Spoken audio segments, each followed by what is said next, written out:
इस इंडस्ट्री के साथ फारूक अब्दुल्ला का, महबूबा मुफ्ती का और आज़ाद कश्मीर में जितनी भी पॉलिटिकल क्लास है उसका रोजगार जुड़ा हुआ है। बैरूनी अदायगियों के लिए पाकिस्तान को आइंदा माली साल में 28 अरब डॉलर की जरूरत है और पाकिस्तान के पास इस वक्त 4 अरब डॉलर मौजूद है। यानी आमदनी होगी 65, सूद जाएगा 75। सूद देने के लिए हम कर्जा लेंगे 10 रुपए सूद देने के लिए। कैसे होगा? ये पैसे कहां से आएंगे जो 28 अरब रुपए? एक छोटी सी पट्टी लेके आप बैठे हुए हैं कश्मीर की, और माफ कीजिएगा आप मसला नहीं है, आप हैं इंडस्ट्री। उस लड़की ने जब ये पूछा कि हेल्थ ऑफ डेमोक्रेसी पे क्या कहेंगे, तो किर्बी ने कहा go and see on the street of Delhi. Delhi की सड़क पे चली जाओ, तुम्हें वहां की वाइब्रेंट डेमोक्रेसी चली जाती है। दिल्ली की सड़कों पे चले जाओ, जामिया मस्जिद में, हिंदुस्तान की धरती पे जहां मूर्ति पूजा होता है, ये आप शान से 5 वक्त कहते हो कि ला इलाहा इल्लल्लाह मुहम्मदुर रसूलुल्लाह, यानी कि कोई भगवान इबादत के लायक नहीं है सिवाय अल्लाह के। ये उस देश में जिसमें 80% लोग अल्लाह को नहीं मानते, ये है उनका टॉलरेंस। और वो इंडिया जो ब्रिक्स का भी हिस्सा है, वो इंडिया जो तारीखी तौर पे, ठीक है, हम तो सिर्फ एक मशवरा दे सकते हैं, तारीखी तौर पे इंडिया कोल्ड वॉर से लेके आज तक वो रशिया का साथी रहा है। बिल्कुल।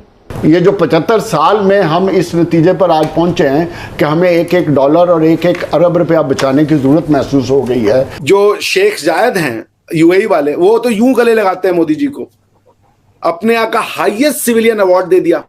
और छोड़ दें, आपको अगला सेंटेंस जो मैं बोलने जा रहा हूं आपके लोगों को बड़ा दुख होगा, आबू धाबी में मंदिर खुलवा दिया। दोस्तों आप हमेशा से पाकिस्तान मीडिया में कश्मीर के नेताओं की तारीफ सुनते रहते होंगे। पाकिस्तानी मीडिया हमेशा कहते रहता था कि कश्मीर के नेताएं भारतीय फौज और भारतीय गवर्नमेंट से आजादी की जंग लड़ रही है। लेकिन दोस्तों इस वीडियो में एक पाकिस्तानी जर्नलिस्ट कश्मीरी नेता महबूबा मुफ्ती और फारूक अब्दुल्ला के खिलाफ बोलते हैं। वे कह रहे हैं कि ये वही कश्मीरी नेता है जो कश्मीर की छोटी से हिस्से को लेकर के अपना राजनीति चमकाते हैं और अपनी कमाई के लिए इस कश्मीर के नाम के तवे को हमेशा गर्म रखते हैं ताकि भारतीय सरकार से कमाई हो सके और पाकिस्तान भी उन्हें चिल्लर दे दे।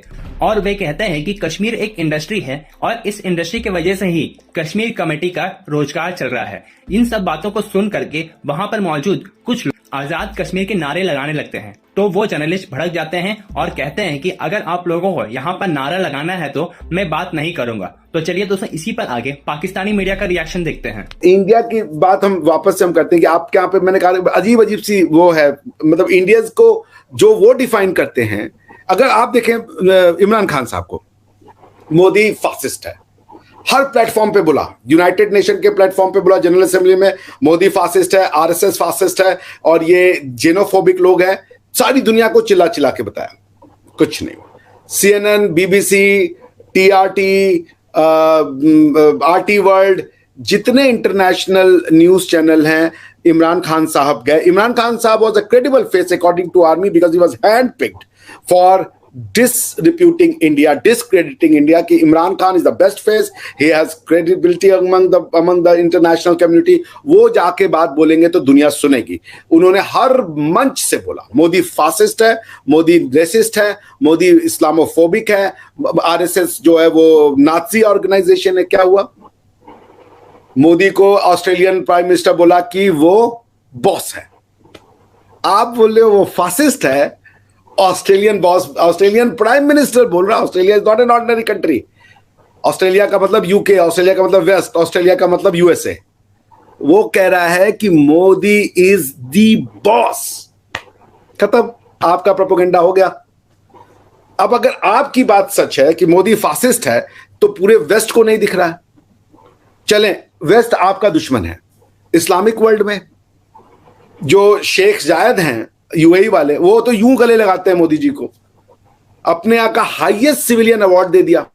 और छोड़ दें, आपको अगला सेंटेंस जो मैं बोलने जा रहा हूं आपके लोगों को बड़ा दुख होगा, आबू धाबी में मंदिर खुलवा दिया। ये अरबों को जो है, अरबों के लैंड पे मंदिर खुलवा देना और बिना किसी सेना के भेजे हुए, तो ये तो पाप कर रहे हैं। अरबी बनवा रहे हैं और आप जो कन्वर्टेड मुसलमान हैं आप उनको सिखा रहे हैं कि ये तो यहाँ पे क़यामत की निशानी हो रही है। आपका बस चले तो गजवाए हिंद से पहले ही क़यामत ला दे, लेकिन क्या करेंगे वो अल्टीमेटली जो अरब चाहेंगे वही होगा, क्योंकि वो दीन उनका है। तो अब आप ये बताइए, आपकी और सऊदी अरेबिया ने मोदी जी को सबसे बड़ा एजाज दिया, जॉर्डन ने जलाने के लिए, हाँ शायद ये वो हमने, आपको कोई नहीं जला रहा, आप जल रहे हैं, आपको कोई नहीं जला रहा है, जो आपके पास जा रहा है वो जल जा रहा है। मैं आपको बता रहा हूं, आप एक धधकती हुई आग है, उस आग से सब झुलस रहे हैं। उस आग से अफगानिस्तान झुलस रहा है, हिंदुस्तान झुलस रहा है, वेस्ट झुलस रहा है। हम सब कह रहे हैं आपसे कि भाई अब जलना बंद करें, हमें भी जीने दें। पाकिस्तान से लोग कह रहे हैं हमें जीने दें बस, लेकिन उन्होंने एक अजीब सी कंस्ट्रक्शन ऑफ दुनिया बनाई है, जिस दुनिया को वो देख रहे हैं और दुनिया उसको समझ नहीं पा रही।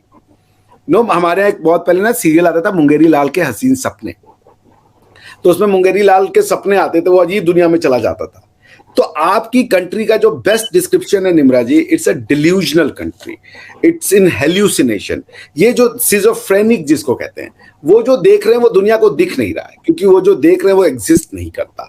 वो देख रहे हैं कि मोदी फासिस्ट है, इंडिया इस्लामोफोबिक है, आरएसएस एक नाजी ऑर्गेनाइजेशन है, इंडिया में मुसलमानों का कत्लेआम हो रहा है। आज यही कहा उस लड़की ने जब ये पूछा, बाय द वे उस लड़की की पहचान आपको पता है ना, उस लड़की ने जब ये पूछा कि हेल्थ ऑफ डेमोक्रेसी पे क्या कहेंगे, तो किर्बी ने कहा go and see on the street of Delhi. Delhi की सड़क पे चली जाओ, तुम्हें वहां की वाइब्रेंट डेमोक्रेसी चली जाती है। दिल्ली की सड़कों पे चले जाओ, जामिया मस्जिद में, हिंदुस्तान की धरती पे जहां मूर्ति पूजा होता है, ये आप शान से 5 वक्त कहते हो कि ला इलाहा इल्लल्लाह मुहम्मदुर रसूलुल्लाह, यानी कि कोई भगवान इबादत के लायक नहीं है सिवाय अल्लाह के। ये उस देश में जिसमें 80% लोग अल्लाह को नहीं मानते, ये है उनका टॉलरेंस। और आप कह रहे हो कि हम इस्लामोफोबिक हैं। हर मस्जिद से वहां आवाज आती है। ये जो मैंने कहा, आप जो दुनिया देख रहे हैं ना निम्रा, वो एग्जिस्ट नहीं करती। बांग्लादेश में कितने कॉरेस्पॉन्डेंट कब रहे? तो जब यही सूरत हाल नहीं है, हमारे जो हमसाए जो मुसलसल 75 साल से हमारी किस्मत पे असरअंदाज हो रहे हैं, जब उनके बारे में हमारा ये रवैया है, तो आप कौन होते हैं? एक छोटी सी पट्टी लेके आप बैठे हुए हैं कश्मीर की, और माफ कीजिएगा, आप मसला नहीं है, आप हैं इंडस्ट्री।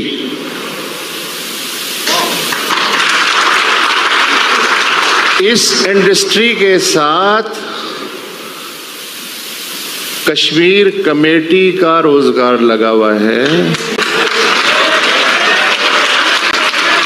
इस इंडस्ट्री के साथ फारूक अब्दुल्ला का, महबूबा मुफ्ती का और आज़ाद कश्मीर में जितनी भी पॉलिटिकल क्लास है उसका रोजगार जुड़ा हुआ है।